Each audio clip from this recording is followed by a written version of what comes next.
일곱 신비를 공부하고 있죠. 자, 이제 세 번째는 그리스도와 또 그 교회에 관한 신비를 우리가 한번 살펴보겠습니다. 자, 예수 그리스도와 또 그분의 몸된 교회, 그 교회를 또 신부라고 지칭을 하죠. 그렇죠? 이 예수 그리스도와 교회의 관계를 성경에서는 위대한 신비라고 그렇게 정의하고 있습니다. 자, 한번 성경을 찾아보겠습니다. 에베소서 5장 한번 보세요. 자, 에베소 5장 22절부터 32절까지는 우리가 또 익숙하게 잘 알고 있는 남편과 아내의 관계에 대한 말씀이에요. 그런데 여기서 지금 교리적으로 남편과 아내에게 준 지침이 아니라 사실은 이것은 그리스도와 교회의 관계에 관한 교리를 말씀한 거예요. 근데 그리스도와 교회의 관계 이렇게 하면 좀 막연하잖아요. 그러니까 성령님께서는 남편과 아내의 관계를 한 비유나 예표로 드셔서 그리스도와 교회가 어떤 관계에 있는지를 우리에게 설명해 주신 거다 이거죠. 그러니까 여러분 거기 32절 한번 보세요. 30절부터 읽을게요. 이는 우리가 그의 몸과 그의 살과 그의 뼈의 지체임이라. 이런 까닭에 남자가 자기 아버지와 어머니를 떠나 자기 아내와 결합하여 그 둘이서 한 몸이 될지니라. 그러면서 이것은 자 뭐라 그래요? 위대한 신비라는 거죠. 예. 이거는 도저히 우리 이성으로 접근 불가능해요. 예. 그러나 이거는 분명한 진리라는 얘기죠. 그래서 위대한 신비라는 거죠. 그러나 자 바울이 결정적으로 지금 자기가 말하고자 하는 취지를 여기서 밝히죠. 나는 그리스도와 그 교회에 관하여 말하노라 이렇게 얘기하고 있는 거죠. 예. 자, 그리스도와 신부인 교회에 관한 그런 신비. 자, 이것은 남편과 아내의 관계에 관한 진리와 연관이 된다는 얘기죠. 자, 그래서 이제 교환을 보시면 자, 맨 위에 두 번째 줄 보세요. 성경은 남편과 아내가 물리적으로 분리되어 있음에도 불구하고 자, 모인 것처럼 설명한다고요? 하나의 몸인 것처럼 설명한다 이거죠. 이 땅에 살고 있는 부부들 어때요? 남편과 아내 분명 별개의 존재잖아요. 그럼에도 한 몸이다라는 얘기죠. 자, 사도 바울은 그리스도와 그 교회의 관계도 그와 같음을 역설했다 이거죠. 그래서 밑줄 친 거 보세요. 말하자면 물리적으로는 자, 예수 그리스도께서 지금 어디에 계십니까? 셋째 하늘에 계시죠.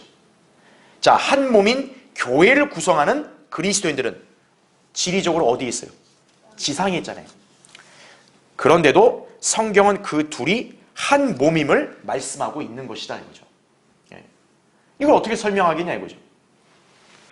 특히 그리스도와 교회는 자 현재 자 뭐만 했을 뿐이라고요? 약혼만 했을 뿐 아직 결혼하지는 않았죠. 요한계시록 19장이 이제 우리 그리스도와 교회의 혼인식 아니겠어요? 어린 양의 혼인식. 그렇죠?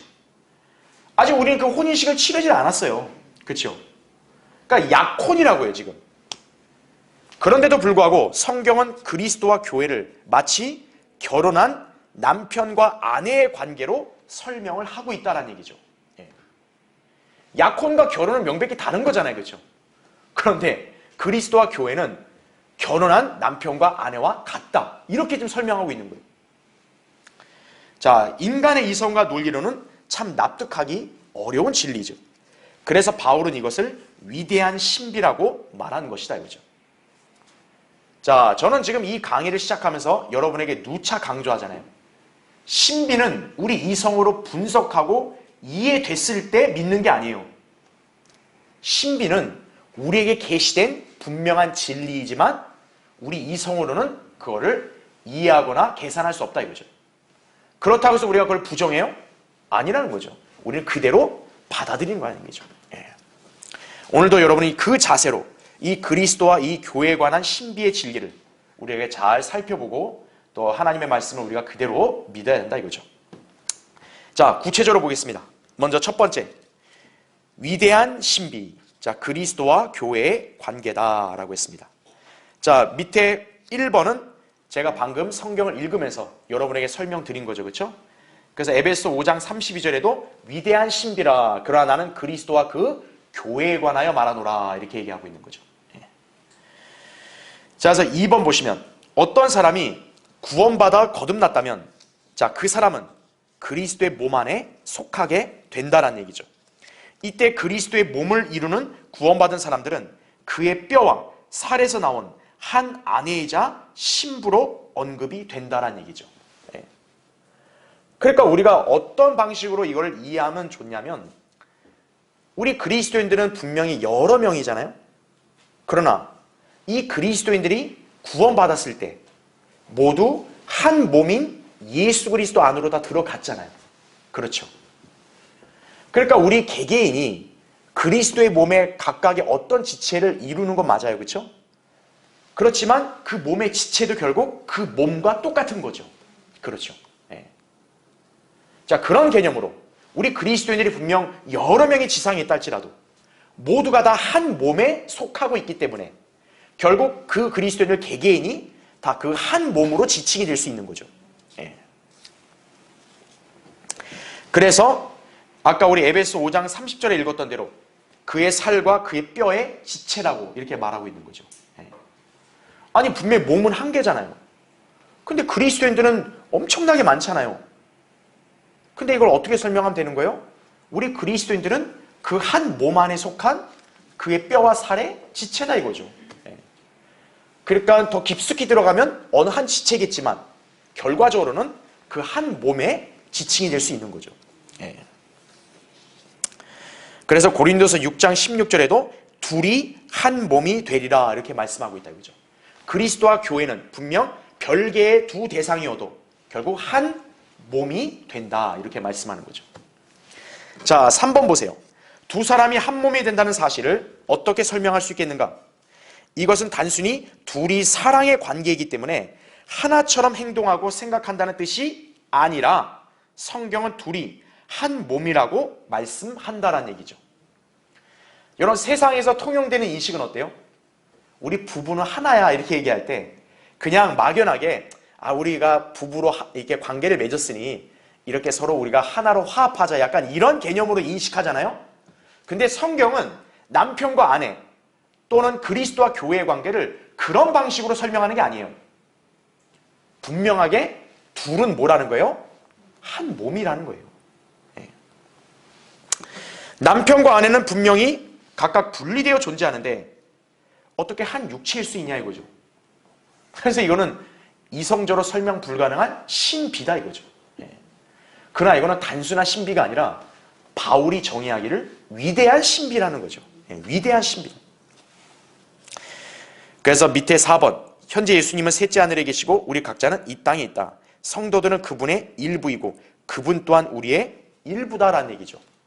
왜냐하면 예수 그리스도 그 한 분도 결국 우리 그리스도인들 여러 지체들로 구성된 한 몸을 가지신 분이니까. 그렇죠.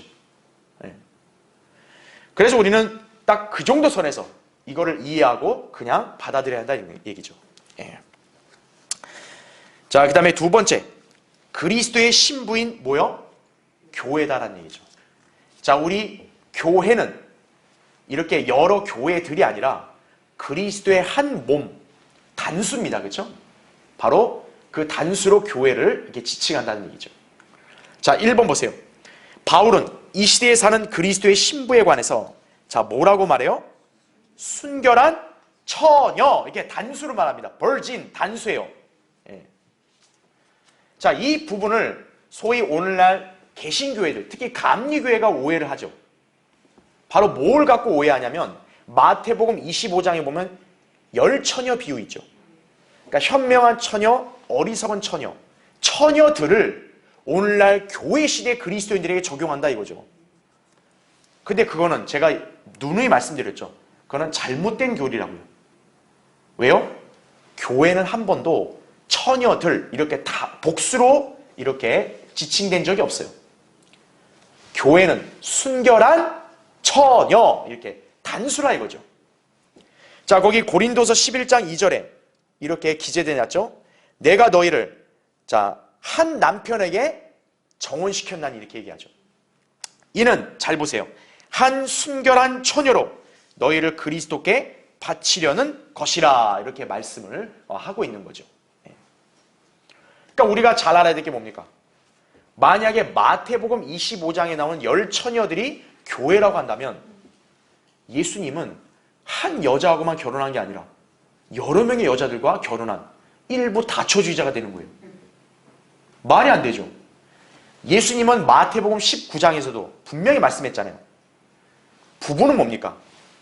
한 남편과 한 아내가 결합된 한 몸이라고 예수님이 친히 그렇게 설명하셨어요.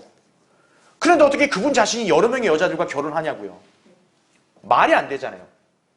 그러니까 신랑이신 예수 그리스도가 혼인을 할 신부는 오직 한 여자여만 한다는 얘기죠. 이 여인을 성경은 한 순결한 처녀 이렇게 말하는 거죠. 자, 중요한 거.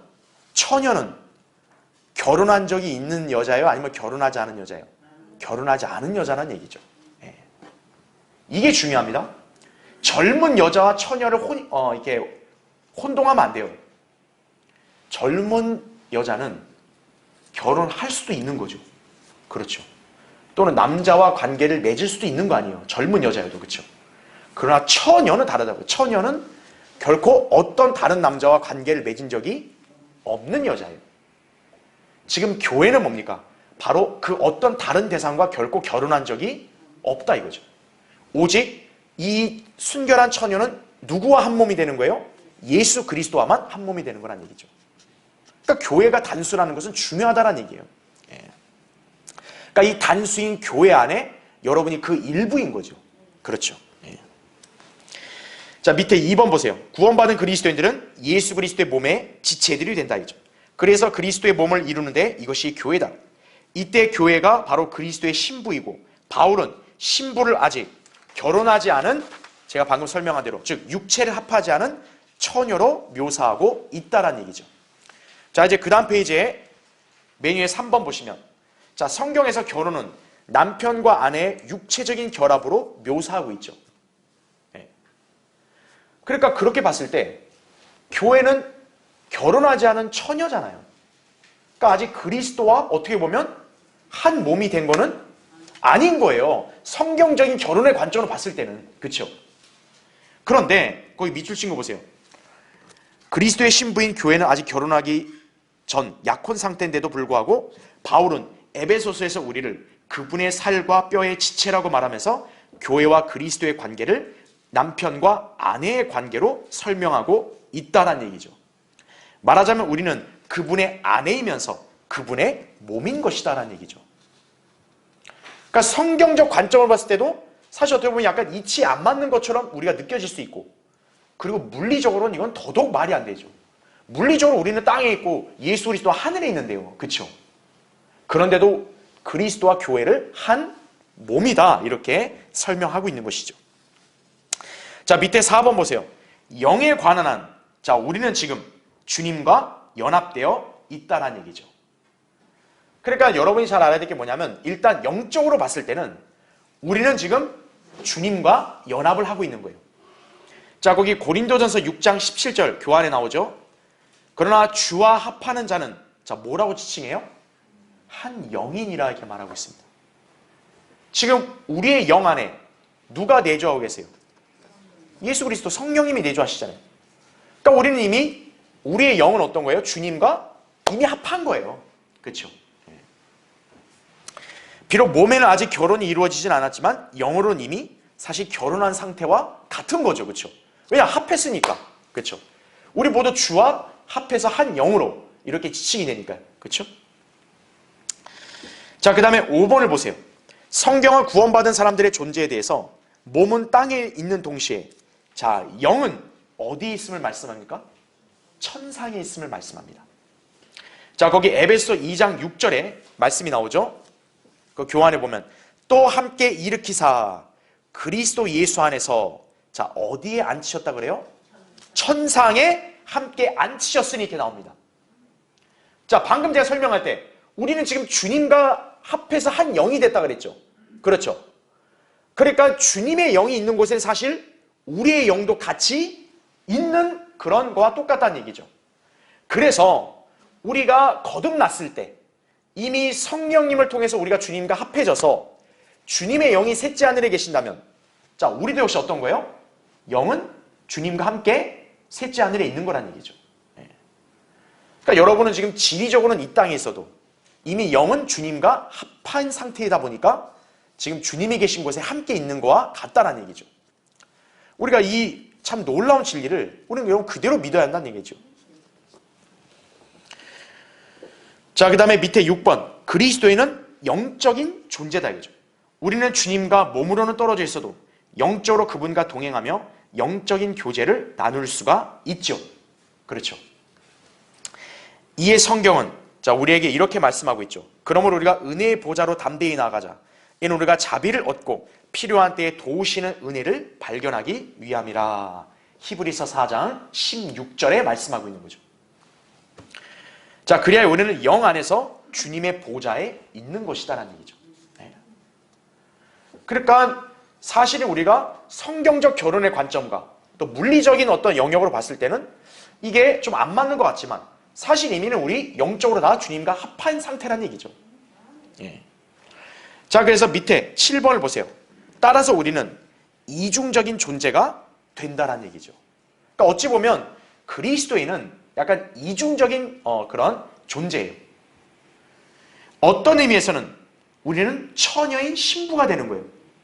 그러니까 마치 결혼을 기다리고 있는, 그래서 이제 결혼할 이 신랑에게 자, 예쁘게 잘 보이기 위해서 준비하고 있는 그런 신부가 되기도 하고, 자, 또 어떤 의미에서는 뭐도 되는 거예요? 결혼한 아내도 되는 거란 얘기죠. 예. 그러니까 이 지상에서의 어떤 상식적인 면에서는 분명히 이거는 맞지 않아요. 그렇죠? 결혼 안 했으면 안 한 거고, 결혼해서 몸을 섞었으면 섞은 거고, 이렇게 돼야 되는데 지금 그리스도와 교회의 관계는 처녀인 신부임과 동시에 결혼한 아내도 된다는 얘기죠. 예. 자, 이것은 인간의 이성이나 지혜로 감히 헤아릴 수 없는 위대한 신비다라는 얘기죠. 그래서 이제 교환에 계속 보시면 에베소 5장 23절에는 이런 말씀이 있죠. 남편이 아내의 머리됨이 그리스도께서 교회의 머리됨과 같음이라. 그는 몸의 구주신이라 이렇게 말씀하고 있죠. 그래서 남편과 아내의 관계를 통해 위대한 신비라 나는 그리스도와 그 교회에 관하여 말하노라. 바울이 그렇게 결국 설명을 하죠. 그러니까 우리가 알 게 뭡니까? 남편과 아내를 봤을 때는 별개의 존재여도 어떤 한 사람의 몸으로 이렇게 남편과 아내의 관계를 설명할 수 있는 거예요. 그럴 때 남편은 이 몸 중에 어디에 해당되는 거예요? 머리에 해당되는 거고, 아내는 몸에 해당되는 거란 얘기죠. 그러니까 머리와 몸이 합해서 결국 한 사람으로 취급이 되잖아요. 그렇죠? 예. 그러니까 성경적 관점에서 남편과 아내는 그와 비슷하다는 얘기죠. 마찬가지로 그리스도와 교회의 관계도 어때요? 한 몸이 있을 때 그 몸의 머리는 누구예요? 예수 그리스도이시고 그 몸은 교회라는 거죠. 그 몸의 여러 지체들이 바로 교회에 속한 여러분들이라는 얘기죠. 예. 자, 여러분이 그러한 개념으로 이것을 접근해서 이렇게 공부하시고 또 상고하시면 이제 이해가 되실 겁니다. 자, 이제 세 번째 보겠습니다. 천상의 혼인잔치, 어린 양의 혼인식입니다. 자, 지금 우리는 이 신비의 진리를 그대로 받아들이잖아요. 그래서 우리는 결혼하지 않은 그런 처녀이고 예비 신부임과 동시에 이미 결혼한 아내로 우리를 다 간주하잖아요.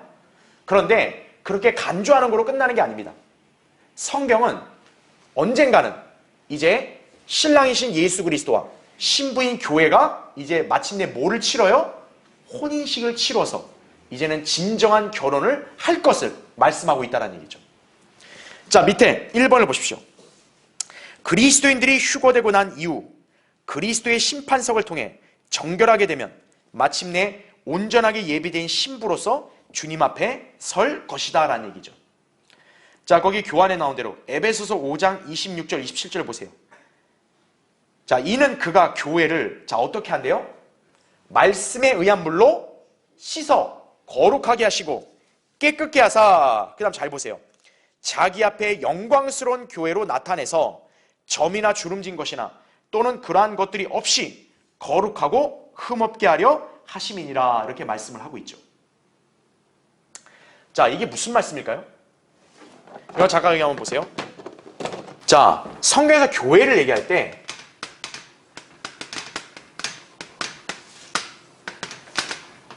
영광스러운 교회라는 표현을 쓰고 있습니다. 자, 이 표현과 그냥 그리스도의 몸인 교회는 어떤 차이점이 있을까요? 분명히 가리키는 대상은 똑같아요. 근데 그냥 지금 현재 그리스도의 몸인 교회와 이제 장차 나타나게 될 영광스러운 교회는 차이점이 있습니다. 지금 우리 에베소 5장에 읽었듯이 이 영광스러운 교회는 특징이 뭐예요? 점, 주름진 것, 이런 게 있습니까? 없습니까? 없어요. 이 말은 무슨 말일까요? 지금 그리스도의 몸인 교회는 지금 이 순간에 점이나 주름진 것이 없는 게 아니라 있다란 얘기죠. 왜냐하면 모든 그리스도인들이 다 영적으로 완전히 거룩한 사람들이 아니거든요. 어떤 그리스도인들은 정말 너무 육신적으로 세상 지향적으로 사는 사람들도 많이 있다고요. 그런 사람들은 분명 거룩함을 상실했고 여러 가지 점과 흠으로 불결하게 된 지금 상태라고요.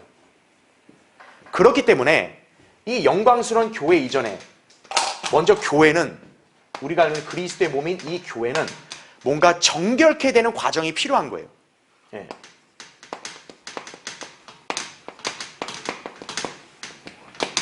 정결케 되는 과정. 우리가 쉽게 생각해 보세요. 여러분, 신부도 어때요? 단장을 해야죠. 결혼 상대 정해졌다고 있는 그대로 우리 결혼합시다 이러면 그건 예의가 아니잖아요. 어때요? 깨끗이 씻고 옷도 좋은 옷을 입고 이렇게 다 치장을 해야 될 거 아니겠어요? 그렇죠? 예. 막 눈곱게 가지고 우리 결혼합시다 이러면 안 되죠. 예. 그런 신부는 없다고요. 그런데 지금 그리스도의 몸인 이 교회 안에 여러 지체들 중에서는 거룩함을 상실해서 점이나 주름진 게 많은 사람들이 있다 이거죠. 그럼 그런 사람들 어때요? 정결케 돼야 된다 이거죠. 자, 그럼 이게 언제 일어날까요? 교회를 정결하게 하는 과정은? 그렇죠. 그리스도의 심판석이에요. 이제 그리스도의 심판석을 통해 이제 선과 악에 관한 심판을 명확하게 하게 돼서 이제 그런 것들을 다 거치게 되면 이제 마침내 교회는 어떻게 갖춰지는 거예요? 영광스러운 교회로 갖춰지게 되는 거예요. 이제 결혼식에 들어갈 신부로서의 단장이 딱 완성이 되는 것이에요. 그게 바로 영광스러운 교회예요. 예.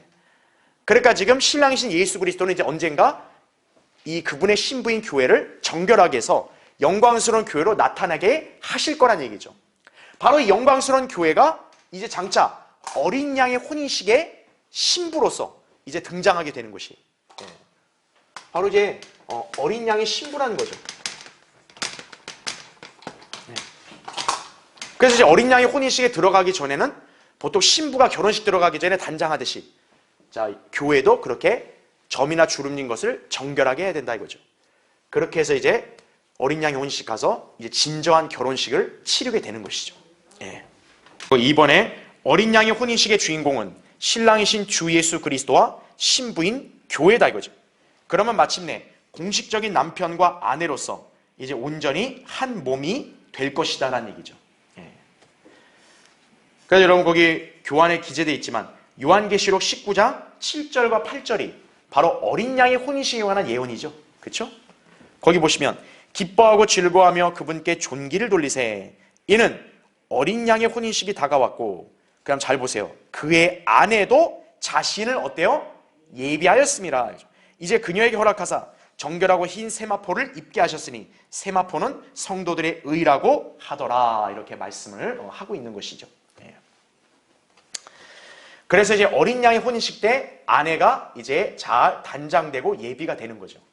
그렇게 되려면 정결하게 되는 과정을 반드시 거쳐야 된다는 거죠. 그래서 우리가 잘 알아야 될 게 경륜적인 순서도 어린 양의 혼인식 이전에 먼저 뭐가 있는 거예요? 그리스도의 심판석이 있는 거예요. 지상에는 대환란이 있으면 하늘에는 바로 뭐가 있는 거예요? 그리스도의 심판석이 있는 거죠. 지상의 대환란이 이제 끝나게 되면 끝나는 시점 그때 이제 하늘에는 바로 뭐가 있는 거예요? 어린 양의 혼인식이 이제 거행이 되는 것이죠.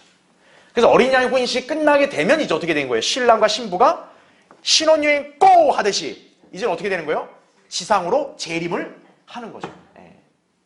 바로 그거예요. 그러니까 세대주의, 하나님의 경륜을 공부한 성도들은 이 예언적인 순서를 명확하게 다 인지할 수 있는 거예요. 근데 세대주의를 배격하고 성경을 나눌 줄 모르는 그런 사람들은 이게 뭔 말인지도 못 알아듣는 거예요, 그냥. 예. 그러니까 여러분이 성경의 진리를 알았다는 것은 참 감사한 일이죠. 그렇죠? 자, 밑에 3번을 보세요. 하나님께서는 천상에서 가장 아름다운 이 혼인식에 참석할 하나님의 가족을 예비하신다는 얘기죠. 여러분, 혼인식이 신랑 신부 단둘만 있으면 얼마나 이게 허전해요. 그렇죠? 얼마나 초라합니까?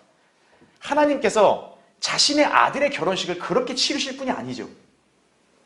그래서 이 어린 양의 혼인식을 성대하게 치르기 위해서 인류 역사에서 구원받은 모든 성도들을 다 거기에 참석시키신다는 얘기죠. 하객들로 참석시키는 거예요. 그 혼인식에 참석할 하객들, 하늘에 있는 영적인 존재들도 있겠지만 구원받은 성도들이 있겠죠. 바로 그들을 성경에서는 하나님의 가족이라고 칭하고 있다는 거죠. 에베소서 3장 15절에 나온다 이거죠. 자, 어린 양의 혼인식은 성경에서 예언된 대로 장차 거행될 것이다 이거죠. 시편 45편에 정확히 어린 양의 혼인식에 참석자가 누가 되고 그 참석하는 신부가 어떤 모습인지에 대한 묘사가 나온다는 얘기죠. 자, 여기에는 이제 누가 참여할 거냐? 신랑의 친구가 참여할 겁니다. 신랑의 친구는 침례인 요한이 얘기했어요. 바로 자신이 신랑의 친구라고 얘기했습니다. 그럼 무슨 의미냐? 침례인 요한은 바로 어느 시대의 사람입니까? 구약의 율법 시대의 유대인이잖아요. 예. 그러니까 율법 시대 경륜에서 유대인의 마지막 그런 세대의 사람 아니겠어요? 예. 그러니까 율법 시대 유대인들이 바로 신랑의 친구겠죠. 예. 그 다음에 손님들, 처녀들, 후궁들, 왕후들 등이 참석할 것이다 이거죠. 처녀들 같은 경우는 대환란 때 유대인 성도들이겠죠. 손님들은 대환란 때도 이방인 성도들이고, 그 다음에 구약 시대의 또 다른 성도들, 그런 사람들은 후궁들과 왕후들이 되겠다 이거죠. 바로 이들이 하나님의 가족을 이루는 거예요. 이들이 이제 신랑과 신부의 결혼식을 이렇게 축복하고 또 하나님을 찬양하는 것이죠. 자, 그 다음 페이지. 자, 맨 위에 4번 보십시오. 어린 양의 혼인식 이후로 신랑이신 예수 그리스도와 신부인 교회는 마치 신혼부부가 자, 뭘 하듯이요? 밀월 여행을 하듯이 지상에 내려올 것이고, 자, 그러면 지상에 내려오면 끝이냐? 그게 아닙니다.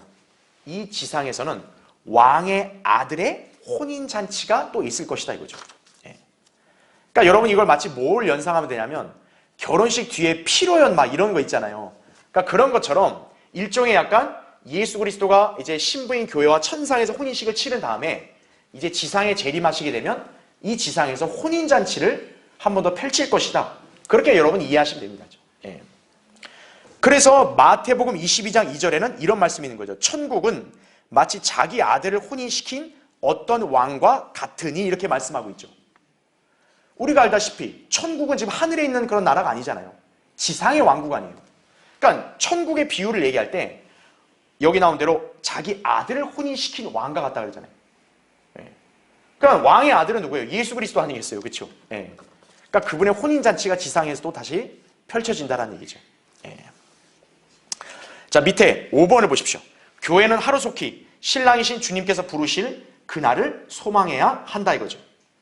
자, 인간들은 흔히 가장 염원하고 바라며 추구하는 것이 뭡니까? 음식과 사랑일 것이다 이거죠. 예. 여러분도 아마 동의하실 거예요. 그렇죠? 사람이 제일 즐거울 때가 뭐예요? 야, 뭐 먹으러 가자 이거죠. 예. 그리고 누군가와 사랑을 나눌 때 그때가 가장 즐겁잖아요. 그렇죠? 예. 자, 이에 하나님께서는 인간들이 주님과 함께 있는 것이 마치 혼인잔치를 누리는 것처럼 가장 최상의 것임을 알려주신다는 얘기죠. 예. 이 위대한 신비가 왜 우리에게 위로가 되고 또 우리에게 은혜가 되냐면 지금 우리는 이미 영적으로 주님과 합해 있잖아요. 그러나 그건 단순히 영적인 현상으로 끝나는 게 아니라는 거예요. 이제는 장차 실제적으로 우리의 신랑이신 주님을 직접 만나 뵙고 그분과 함께 영원히 살 것이라는 얘기죠. 그분과 가장 위대하고 아름답고 찬란한 결혼식도 치를 것이고 이제 그분과 비로소 온전한 한 몸이 이제 형성이 될 거란 얘기죠. 예. 지금도 우리는 결혼한 남편과 아내처럼 그리스도와 분명 한 몸이에요. 이제 물리적으로 이제 우리 주님과 실제로 이제 영원히 함께 살 것이란 얘기죠. 예. 자, 그날이야말로 우리에게는 아무 걱정이나 염려 없이 마음껏 즐길 그런 날이 될 것이다 이거죠. 자, 그래서 그리스도와 교회에 관한 신비의 진리를 우리가 잘 이렇게 숙지하고 배워야 한다는 거죠. 자, 결론적으로 주님께서는 우리가 결혼을 기쁘고 설레며 사랑이 넘치는 것이라고 느끼는 것처럼 주님과의 관계 속에서도 동일한 것을 느끼기를 바라고 계신다는 얘기죠. 바꿔 말하면 밑줄을 쳐놨죠. 주님과 우리의 관계가 마치 남편과 아내가 함께하는 것과 같이 손에 잡히듯 실질적이고 진실한 관계가 되기를 바라신다는 것이다라는 얘기죠. 그러니까 우리가 이 신비를 한편 이런 측면으로 이해해 볼 수 있는 거예요. 왜 하나님께서 그리스도와 교회를 현재는 약혼 상태에 있는 신랑과 신부인데 왜 결혼한 남편과 아내로 그렇게 설명하셨냐 이거죠. 사실 앞으로 실질적으로 그렇게 될 거잖아요. 그렇죠? 또 그렇게 될 거고 지금 이 순간도 이것을 막연하게 생각하지 말라는 거죠. 아, 우리 앞으로 주님과 결혼할 거래. 이게 아니라 정말 결혼한 그런 남편과 아내처럼 그렇게 실제적으로 자신이 그거를 체감하고 느끼고 받아들이라는 얘기죠. 예. 교회를 향한 그리스도의 사랑, 그리스도께서 교회를 위해 자신을 주신 것으로 나타났죠. 이전에는 죄로 더럽혀져 있었지만 이제 신랑의 의의 옷으로 옷 입혀지고 거룩하게 되고 깨끗하게 되어서 또 흠없는 모습으로 신랑의 집으로 오게 될 신부를 상상해 보라 이거죠. 예. 여러분이 장차 그렇게 단장이 될 것이에요. 자, 그래서 밑에 보시면 구약 성경, 자, 솔로몬의 노래. 바로 이 솔로몬의 노래가 신랑이신 예수 그리스도와 신부인 교회의 아름다운 사랑을 묘사하고 있는 그런 책이죠. 그 책에 기록된 신랑과 신부의 사랑 고백을 보면 얼마나 최상의 표현으로 사랑을 고백하고 서로 화답해 주는지를 알 수 있다라는 얘기죠. 왜 성경에서 솔로몬의 노래라는 책을 이 성경에 주셨겠어요? 성도들 하여금 그것을 읽고 바로 우리를 향한 그리스도의 그 아름다운 사랑을 항상 가슴속에 새기면서 그것이 실제적인 것으로 받아들이라 이거죠. 자, 우리 교회가 그리스도의 이런 사랑을 받게 된 것은 우리의 어떤 잘난 의가 아니에요. 순전히 신랑 되신 주님께서 흘려주신 보혈 때문이다라는 거죠. 따라서 우리는 이 신비를 통해 얼마나 감개무량한 삶을 살고 있는지 늘 깨닫고 감사를 잊지 말아야 할 것이다라는 얘기죠. 오늘 여러분이 이 신비를 우리의 이성으로는 이해가 안 돼도 성경에 기록되어 있고 우리에게 알려주는 이 말씀 그대로 믿음으로써 그리스도의 사랑을 늘 마음에 새기시고 또 누리시기를 바랍니다.